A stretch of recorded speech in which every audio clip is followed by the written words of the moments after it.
നമ്മൾ സമയത്തിൻ്റെ മൂല്യത്തെക്കുറിച്ച് പറഞ്ഞല്ലോ. എന്നാൽ അതിൽ പ്രധാനപ്പെട്ടൊരു വിഷയം വിട്ടുപോയി. നമ്മൾ പറഞ്ഞു പലരും സമയത്തിന് വില കൽപ്പിക്കാറില്ല. എന്നാൽ മനുഷ്യൻ ആ സമയത്തിന് വില കൽപ്പിക്കുന്ന സമയത്തിൻ്റെ മൂല്യത്തെ തിരിച്ചറിയുന്ന ഒരു സന്ദർഭം വരാനുണ്ട്.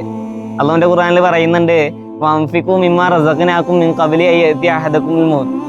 വഅൻഫിഖൂ മിമ്മാ റസഖ്നാകും, നിങ്ങൾക്ക് നൽകിയതിൽ നിന്ന് നിങ്ങൾ ചെലവഴിക്കുക. മിൻ ഖബ്ലി അൻ യഅതിയ അഹദകുമുൽ മൗത്ത്, നിങ്ങളുടെ ഓരോരുത്തരിലേക്കും മരണം വരുന്നതിന് മുമ്പ് നിങ്ങൾ ചെലവഴിക്കുക.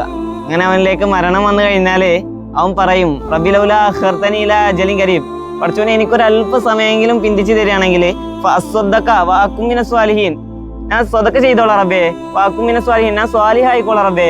എന്നാൽ അല്ലാഹു പറയുന്നു, വലയു അഖിറല്ലാഹു നഫ്സൻ ഇദാ ജാ അജലുഹാ, അവന്റെ അവധി എത്തിക്കഴിഞ്ഞാൽ ഒരിക്കലും പിന്തിപ്പിക്കുകയില്ല.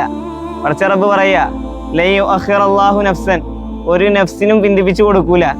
മുഅ്മിനീങ്ങളെ, നമ്മളൊക്കെ സമയത്തിന്റെ വില മനസ്സിലാക്കുന്ന ആ സന്ദർഭത്തിലുണ്ടല്ലോ, ആ സന്ദർഭത്തിൽ പിന്നെ നമുക്കൊന്നും ചെയ്യാനില്ല. എന്നാൽ ആ വില നമ്മൾ ഇപ്പോൾ കൽപ്പിക്കുകയാണെങ്കിൽ നമുക്കൊരുപാട് ചെയ്ത് തീർക്കാനുണ്ട്. അള്ളാഹു നമുക്ക് തൗഫീഖ് നൽകുമാറാവട്ടെ.